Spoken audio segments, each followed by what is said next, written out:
Maneva na sema PENDREAM TV. PENDREAM TV de osia dem yopo. Memo bibiara kwaba eba PENDREAM TV. Say we are new to the channel, subscribe to the channel and like the video. No share my afro so and sa and kebi. We a interview bia ye granted a former President John Dramani Mahama in the United States of America. Our platform be a friend of Voice of America. Now in the interview no ebisa former President John Dramani Mahama say, what will you do differently? And I said then and I said then na NDC amanyoko no beye differently. Say omoba abama efa yesi kasem entotoye ne afenso no economy and sense ho. Na former President John Dramani Mahama echeche ne nsemu na osanche eye ekwanya ombefa so a handle eye coming 2024 election. Ya we say ombeko into the election with their own referee. Na ochre ni enti a oka sa ensem no. Na otwa nsem so no yebisa no efa eye ensema anase enema ekoso ewo ewiase mo sisi a efa Russia na Ukraine entokwa na afenso no other global shocks ya affect ewiase nyina no. Na mepese obeka me ho na yakotie sene former President John Dramani Mahama eka nsem. Na ansana yebeko no PENDREAM TV ewo another platform a yefre no PENDREAM FM. Eho no yeje wadwenkyere efa ensema ekoso ewo oh my god. Send a message efa number ya eda o screen so no yebe publish ewo ho ama amansan atewonka. Number ni 0277128777. Kame ho na yentie sene former President John Dramani Mahama. Eka nense. Mr. John Dramani Mahama, former president of Ghana and the leader of the opposition National Democratic Congress, welcome to the Voice of America. Welcome to Washington. Thank you, Heidi. Thanks for having me. Mr. Mahama, we'll start out with what brings you to Washington, what brings you to the United States? I'll make a quick correction first. I'm former president, and the leader of our party is the chairman of the party. What happens is when we are in opposition, the leadership reverts to the chairman of the party. So I came at the invitation of Liberty University, so I just flew in from Lynchburg, where the university is. I came to participate in the 500 CEO Summit, and I also had the opportunity to address convocation of the university, and then also participate in a program they've introduced about doing business in Africa, where they bring African business people and leaders to talk with American business people about how it is to do business in Africa and what the opportunities there are. Mr. Mahama, the next presidential election in Ghana will be in 2024. Have you officially thrown your hat in the ring? Do you plan to run again? No, I haven't, Heidi. Well, you know, word on the street, let me put it that way. Well, it's good to keep your opponent guessing. And so even if I'm not running, I'm not going to say I'm not running. So a decision will be taken early next year in the first quarter. That's when we hold our party's primaries for the presidential candidacy, and we'll see. So at this point, you say you can neither confirm nor deny? Of course. And maybe Ken Oforeta Eka said, we are not going to the IMF. We are a proud nation. We have the resources. We have the capacities, and therefore they are not going to the IMF as far as NPP remains in power. Now, NPP EcoPMU ewo IMF no. Yebisa former President John Dramani Mahama they take on the effect on Ghana's economy and other related matters. Now say, and a former President John Dramani Mahama. Well, so, you know, turning to the situation in the country, and you have been very outspoken about the economic turmoil that you are seeing in Ghana. The country is enduring deep economic problems, rampant inflation. Now, of course, this is not unique to Ghana. We're seeing this globally. But we saw protests in the country in June against the high cost of living. And you've, for a long time, called on the government to accept assistance from the IMF. It has now changed course and has turned to the International Monetary Fund for help. But Mr. Mahama, you also came under fire about how you handled the economy during your tenure. Should you run for president, should you have a chance to lead your country again, what would you do differently that you didn't do the first time around? What would you do differently next time? I'll just say something a little bit to look at the two circumstances under which we went into the IMF. we are all members of the IMF, and so it's a body we go to when you have some macroeconomic instability. And so at the time I was president, yes, we suffered macroeconomic instability due to two factors, internal and external. External, you get shocked from time to time. We had the commodity price shocks, the slowdown in China. But internally, we overshot our expenditures because we introduced a new wage policy that sought to make the remuneration in the public sector more uniform. And it shot the wage bill far above what we had anticipated. Almost 73% of our revenues was going to pay wages and salaries alone. And so that forced us to go into the IMF. This government has twin problems. One is macroeconomic instability, because expenditures far exceed revenues. Revenues are not performing properly. But then the second thing is also that they went on a borrowing spree and they've pushed our debts to levels that are unsustainable.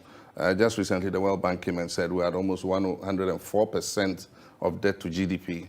And so we have twin problems. One, to achieve fiscal consolidation, and two, to bring debts back to sustainable levels. So that's what they're faced with. What I'll do differently, the economy is situated in an environment. It does not exist in isolation. And so there are some things that need to be done to create an environment for the economy to thrive. And some of them are governance issues, strengthening state-owned institutions, the fight against corruption, and so many other things that create the environment for the economy to thrive. I think that if we go into this program and we bring debts back to sustainable levels, and we're able to get the bridging facility in order to achieve policy credibility, so that investors again feel confident that they can bring their money into Ghana, then we must start from there and maintain that prudence. This should be the last time we go to the IMF. I mean, because going and coming and going and coming, I mean, it's really, it creates a certain instability in the whole system, and it also reduces the faith that people have in our democracy. One of the things that we will do when we come back, that's the NDC. I didn't say I, because we're not sure who will lead us. One of the things that we'll do is to, like I said, strengthen state institutions, strengthen the anti-corruption institutions, but most importantly, look at the Constitution again. We've been operating this Constitution for more than 26 years. And I think that the time has come for us to look at it again and do some tweaking in order that we can have a more a proper constitutional environment in which to grow the economy. And so those are some of the things that we'll look at. In 4 years, we have a 4-year term, like they have in America, not like in other countries where they have 5 terms. And so there's very little you can do in terms of infrastructure. We'll do our best, invest in the health sector, invest in education, invest in the economic infrastructure. But all this must be geared towards creating opportunities for especially young people to be able to realize their full potential, be able to find jobs in the economy. I think that that's what we'll be looking at. And in your experience, does a loan from the IMF cure all economic ills? No, it doesn't. It doesn't. You see, what happens is you can implement a homegrown fiscal consolidation policy, which is what we wanted to do. But unfortunately, a lot of local and foreign investors, would probably doubt that you can live by the promises that you make, unless you have an institution like the IMF, working together with you, because they know that if you have the IMF supervising, they're going to be marking and making sure that you meet the obligations that you have set out. And that is why an IMF program becomes important. That's why I said it's for policy credibility. Once IMF comes and puts a stamp and says, look, we accept what Ghana wants to do, and we're going to walk along with Ghana in order to be able to implement this program that they have brought, then that increases investor confidence, both outside and inside, that you'll be able to achieve the things that you set out. But aside from that, IMF will give you money to show up your foreign reserves, and you need that money to stabilize your currency. And so if government is able to reach accommodation with IMF, which will be dependent on if they're able to reach agreement with our creditors, because of the debt must come to sustainable levels before the IMF will give you a program. And so if they're able to do that, then the IMF will give Ghana is looking for $3 billion. I don't know how much the IMF is going to give, but anything between $1.5 billion and $3 billion would help shore up the reserves. I mean something similar to what Zambia has. Yes, exactly. Our situation is similar to Zambia. Zambia had a twin problem, both the debt and fiscal consolidation. Correct. And now they've got a program. I think they have had their negotiations for Correct. debt sustainability, and I think they're well on their way now. And so Ghana is next. Well, And they also didn't get the higher figure that they wanted, but I but can guess understand. their economy is stabilizing quite well. The kwacha has made us one of the best performing currencies in Africa. Correct, just 2 days after. Unfortunately, in Africa, in Ghana, we have taken over the mantle of the worst performing currency, not only in Africa, the world. So another part of taking IMF loans is, of course, the conditions attached, the conditionalities, which many countries or many people in general on the African continent are always wary about. They think IMF conditionalities, cuts in social spending. Would you advise the Ghanaian government to cut, you talked about rampant spending, to cut spending, and where? What kind of spending? Social services? You know, people think about the IMF in the old sense of what it was. The IMF has gone through a lot of reform. They're not going to come and tell you to cut social spending. They're going to ask you to bring a program. Your revenues are much lower than your expenditure. How are you going to bring it in sync? And you have to tell them where you can cut. And so you are going to cut. They are not going to cut. You get my point? And so if you're spending too much money on something, you have to decide whether you think that is critical expenditure that you want to keep. And you agree with them, we're going to bring the deficit year on year down, the budget deficit down to, let's say 6%. I'm just assuming that. What do you need to cut to attain 6% budget deficit? That's the program you have to send to the IMF. And when you send it and they agree with you, then that's it. But they are not going to, before they used to impose conditionalities, you have to cut subsidies to education. You have to cut subsidies to healthcare. You have to do so and so. Now they don't do that. They let you determine where you want to cut. And if I have to recommend, I think the first place to cut would be the Office of the President budget, to show the way that, look, I mean, if the President himself is cutting the budget of Office of Government Machinery, then it means everybody must be prepared to make a sacrifice. 2016 election no NDC edi kopie mu ewo court and after so no 2012 election so NPP edi kopie mu ewo court and I host the abisa say both parties no are challenging some electoral results in the court now in former President John Dramani Mahama and after so no NDC amanchugo no eden and omaye to install confidence in the democracy of Ghana now say and former President John Dramani Mahama echeche ninsemu ya wotre say NDC amanyoku no and say appointment be a NPP amanyoku no aye in the Electoral Commission office no and into NDC amanyoku no enshada enni gidie ewo the electoral system of Ghana. I want to turn to some of the electoral politics that have been playing out in Ghana. Mr. Mahama, you have been in politics a long time, and there have now been two election cycles in 2012 and 2016 where the current president, Mr. Akufo-Addo, and you have both respectively challenged the election results. What can you say that you and your National Democratic Congress have done over the years to ensure that the country has a free and fair electoral system to the extent that it instills confidence in people like you and others running for office, that the results are the results and that you believe the results? Yeah, one of the first things you need is an independent and neutral electoral commission.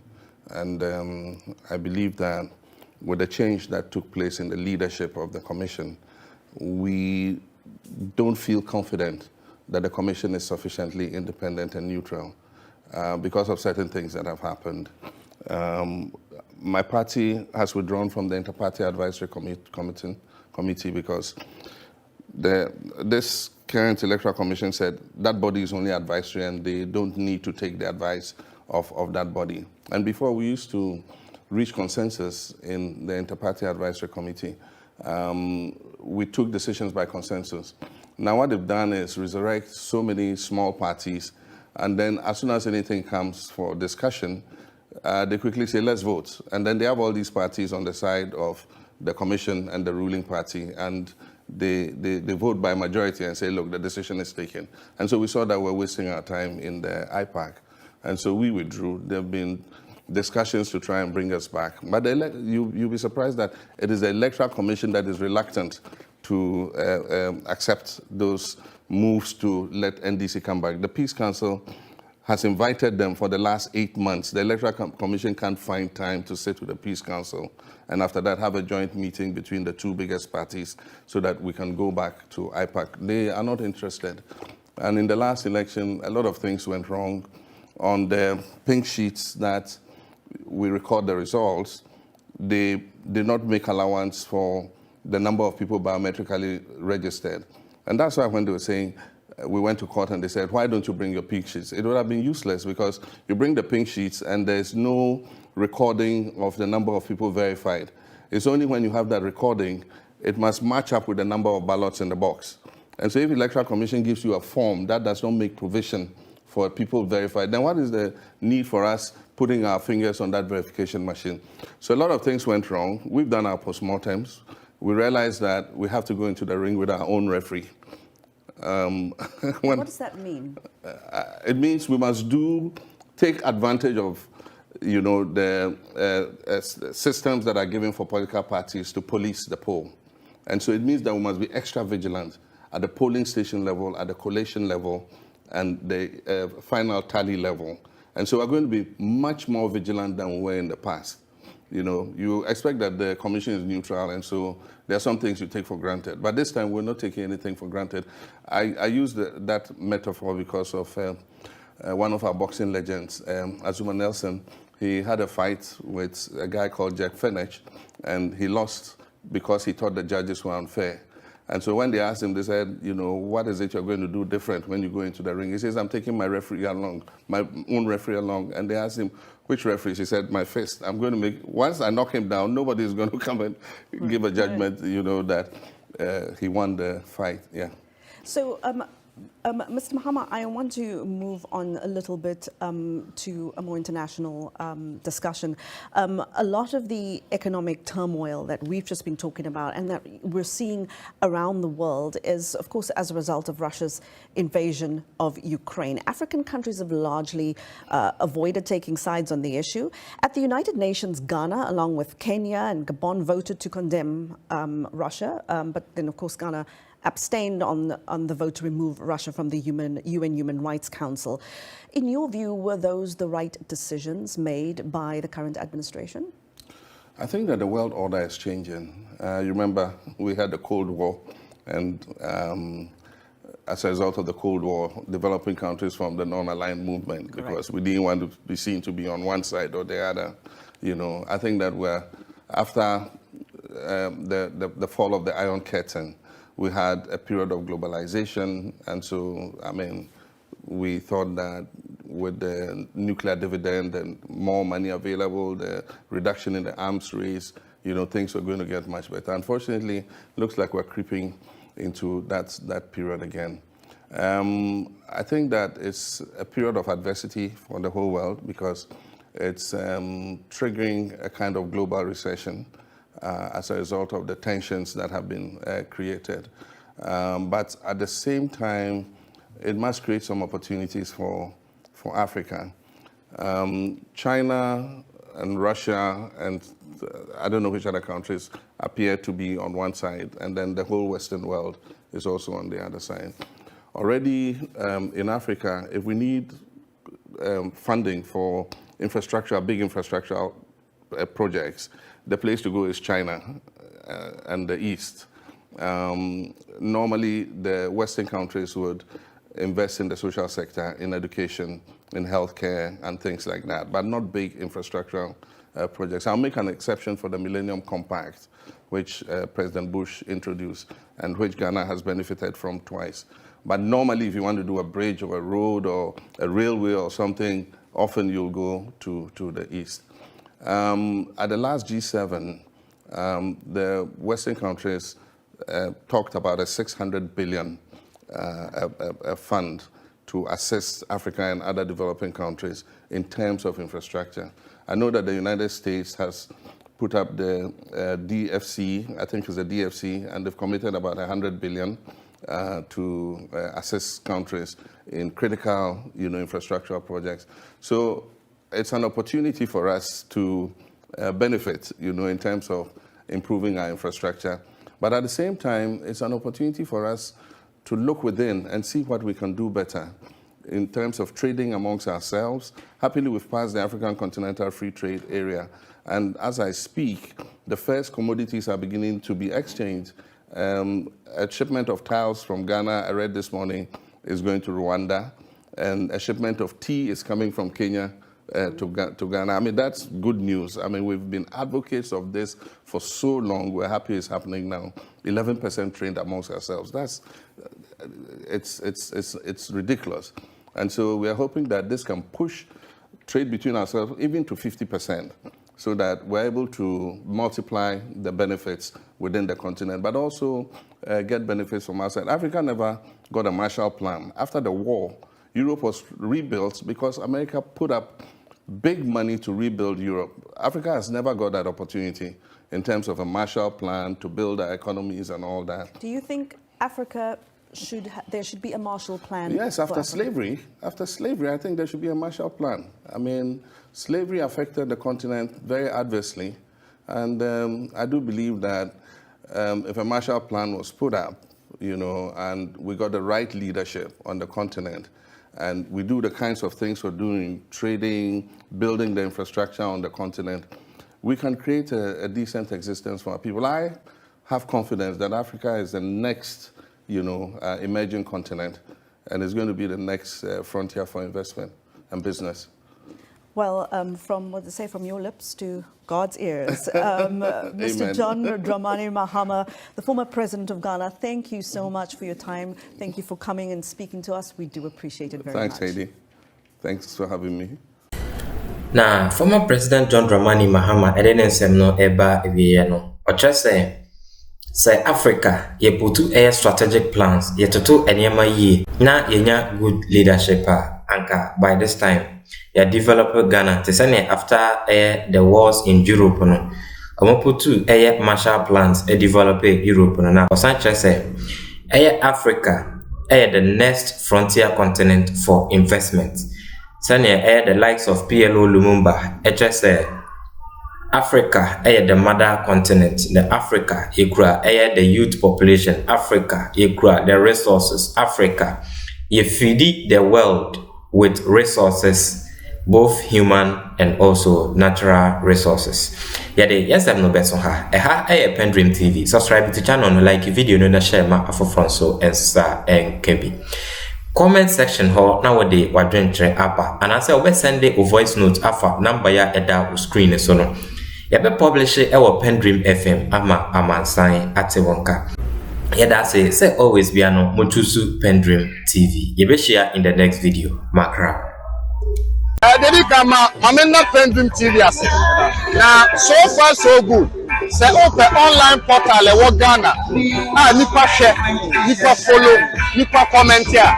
To my best of knowledge, without any biases, PENDREAM TV.